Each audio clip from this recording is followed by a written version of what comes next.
মোৰ নাম আলহাজ মহিউদ্দিন আহমেদ। ইউটিউবত মোৰ শিতান অসমৰ মুছলমান। আজিৰ দশম খণ্ড। আজিৰ বিষয়বস্তু হ'ল অসমৰ ভাষা জননীৰ শ্বহীদ মফিজুদ্দিন আহমদ।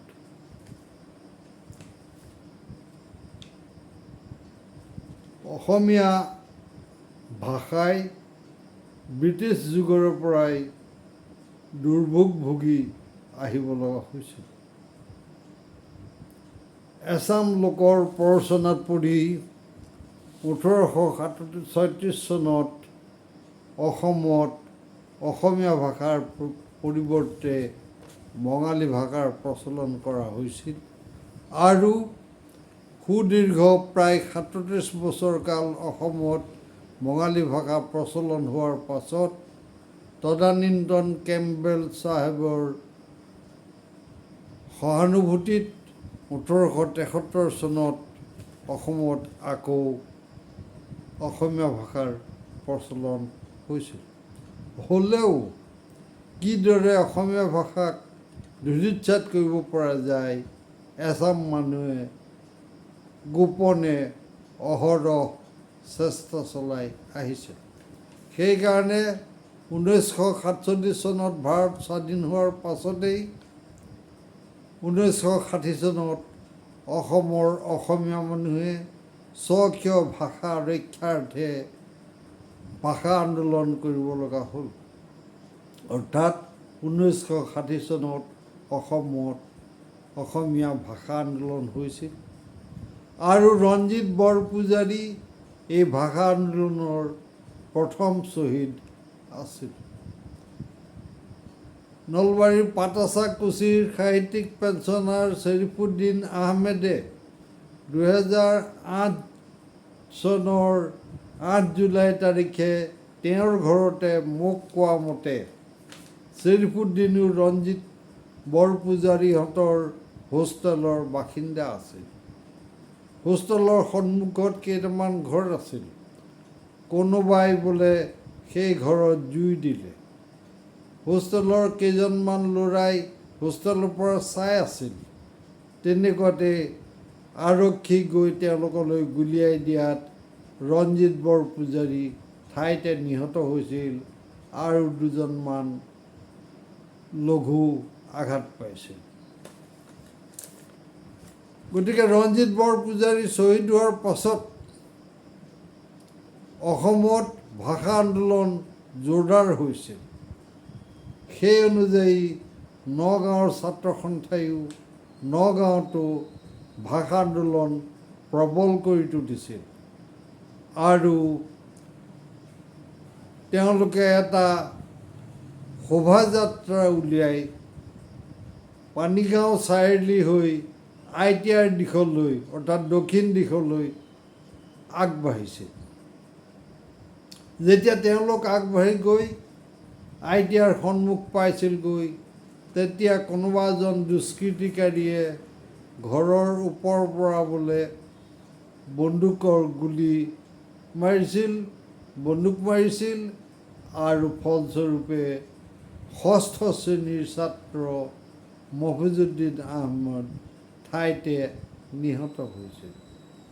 এইদৰে অসমৰ ভাষা আন্দোলনৰ দ্বিতীয় শ্বহীদ হ'ল মফিজুদ্দিন আহমদ। কিন্তু দুখৰ বিষয় যে যিদৰে ৰঞ্জিত বৰপূজাৰী শ্বহীদ হোৱাৰ বিষয়ে গোটেই অসমতে ৰৌজাল বৌজাল হ'ল, সেইদৰে মফিজুদ্দিন আহমদ শ্বহীদ হ'ল যদিও অসমৰ কথা নকলোৱেই যেনিবা নগাঁৱতো বহুতেই এই বিষয়ে সবিশেষ নাজানে। আনকি আজিৰ সময়ত নগাঁৱৰ কথা নকলোৱেই যেনিবা তেওঁৰ গাঁৱৰ ডেকাসমূহে তেওঁলোকৰ গাঁৱত যে এজন ভাষা আন্দোলনৰ শ্বহীদ আছিল সেই কথা নাজানে।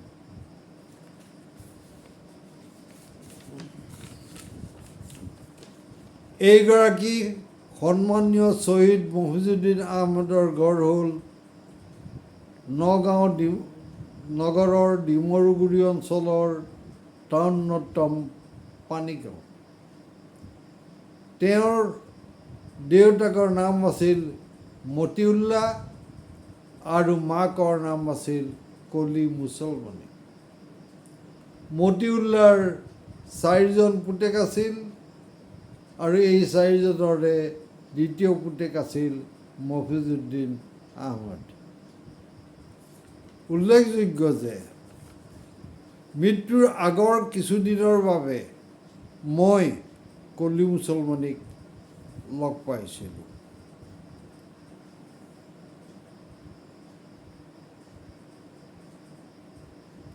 কথা হ'ল কি যে মফিজুদ্দিন আহমেদ শ্বহীদ হ'ল,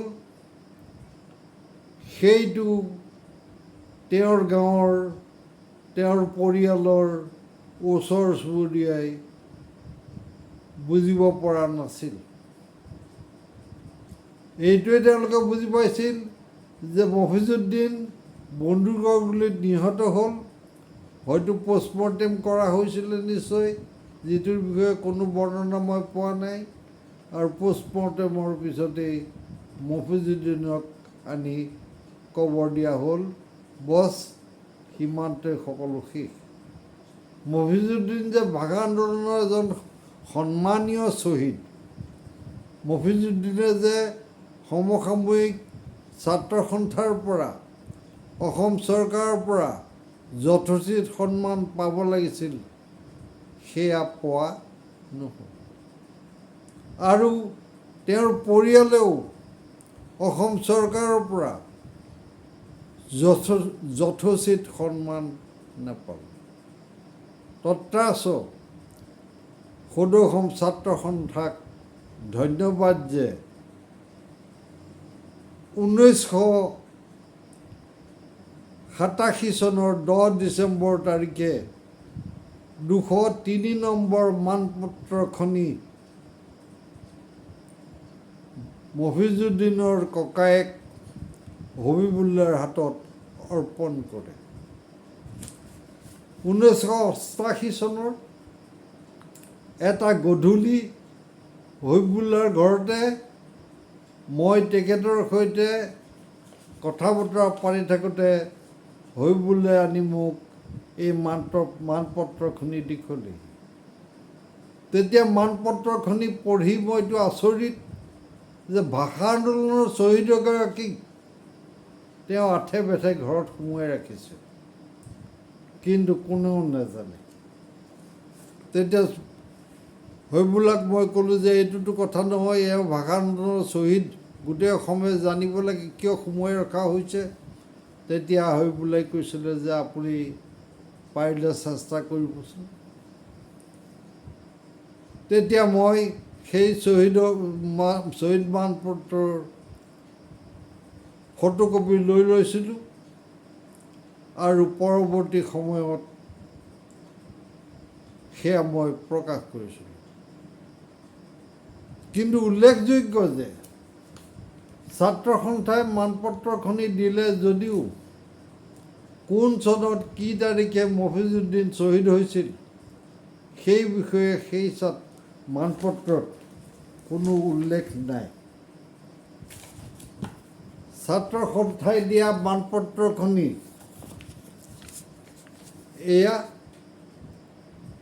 এই বিষয়ে মই এইটো কিতাপৰ লগতে আৰু এটা কিতাপত মই লিখিছোঁ আৰু ভালেকেইটা প্ৰবন্ধটো মফিজুদ্দিনৰ কথা কৈছোঁ। যেই নহওক, যিহেতু মানপত্ৰখনিত কোনো চন তাৰিখ নাই, তেতিয়া মই তেওঁৰ গাঁৱৰ প্ৰথমেই এজনক, নাম নকওঁ, এতিয়া ঢুকালে, নাম নকওঁ, এজনক লগ কৰিলোঁ। লগ কৰি তেওঁৰ বংশৰ এজনক লগ কৰিলোঁ। তেতিয়া তেওঁ ক'লে, অ' ভাইটি বন্দুকৰ গুলীত মৰিলে নহয়, এই তাক কবৰ দিয়া হ'ল। মই বোলো আপুনি কবৰটো দেখুৱাব পাৰিবনে? অঁ পাৰিম। তেওঁ নি মফিজুদ্দিনৰ কবৰটো দেখুৱালে আৰু মফিজুদ্দিনৰ ঘৰত পতা নাম যে ভাইটি আছিল তেওঁৰ পৰা গম পোৱা হ'ল। আৰু তেওঁৰ মতে কথা কি, বন্দুকৰ গুলি ঢুকালে সৰ্বসাধাৰণ মানুহে এজন ঢুকালে, আপোনজন ঢুকালে যিমান শোক কৰিব লাগে সিমান শোক কৰিলে আৰু মফিজুদ্দিনক কবৰ দিয়া হ'ল। গতিকে সকলো শেষ। ইয়াৰ পাছত মই আৰু গাঁৱৰ দুজনমানক তেওঁৰ সমবয়সৰ লগ কৰিলোঁ। তেওঁলোকে গোটেই ঘটনা মোক ক'লে, কিন্তু সেই চন আৰু তাৰিখ তেওঁলোকে ক'ব নোৱাৰে। ইয়াৰ পিছত মই গাঁৱৰে এজন সামাজিক মানুহ আছিল। তেওঁ শিক্ষা দীক্ষা বহুত নাথাকিলেও কিন্তু সমাজৰ লগত ঘূৰি ফুৰিছিল। আনকি জাতীয় মহাসভাৰ কামত ময়ো তেওঁ ভালেখন সভালৈ লৈ গৈছিলোঁ। তেওঁৰ নাম চুলেমান হাজৰিকা আৰু মই চুলেমান হাজৰিকাৰ কাষ চাপোঁ। তেতিয়া চুলেমান হাজৰিকাই ক'লে যে ৰঞ্জিত বৰপূজাৰী ঢুকোৱাৰ দুদিনৰ পিছতেই মফিজুদ্দিন আহমেদক গুলীয়াই নিহত কৰা হৈছিল। তেতিয়া আমি নিশ্চিত হ'লোঁ যে 1960 চনৰ 4 জুলাইত ৰঞ্জিত বৰপূজাৰী শ্বহীদ হয় আৰু তাৰ দুদিনৰ পাছত 1960 চনৰ 6 জুলাইত মফিজুদ্দিন আহমেদ শ্বহীদ হ'ল।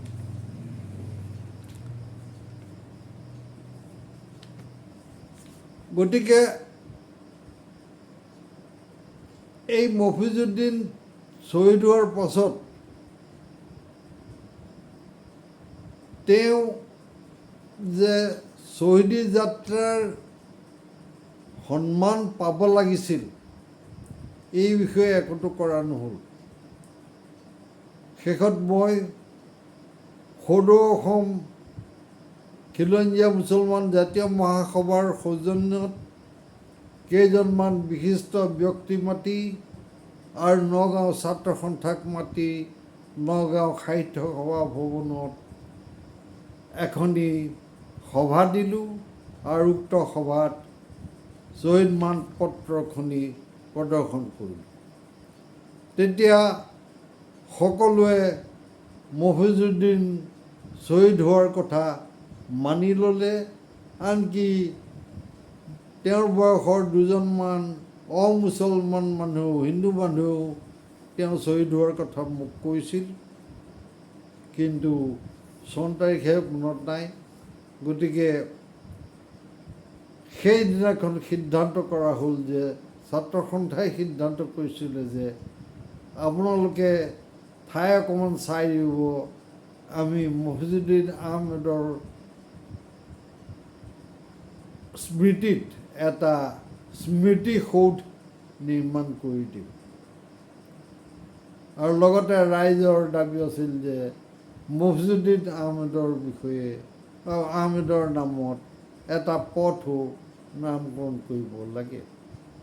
কিন্তু আজি 2025 চন পালেহি, আজি পৰ্যন্ত শ্বহীদ মফিজুদ্দিন আহমেদৰ স্মৃতিসৌধও নিৰ্মাণ কৰা হোৱা নাই, কোনো পথো নিৰ্মাণ কৰা হোৱা নাই। মফিজুদ্দিনক প্ৰাপ্যৰ পৰা বঞ্চিত কৰা হৈছে আৰু তেওঁৰ পৰিয়ালক প্ৰাপ্যৰ পৰা বঞ্চিত কৰা হৈছে। আমি আশা কৰিছোঁ যে ইতিমধ্যে অসমত যিকেইটা মুছলমান সংগঠনৰ জন্ম হৈছে, বিশেষকৈ খিলঞ্জীয়া মুছলমান সংগঠনৰ জন্ম হৈছে, তেওঁলোকে এই মফিজুদ্দিনক এটা প্ৰামাণিক সত্যতাক যাতে বিলুপ্তিৰ পথত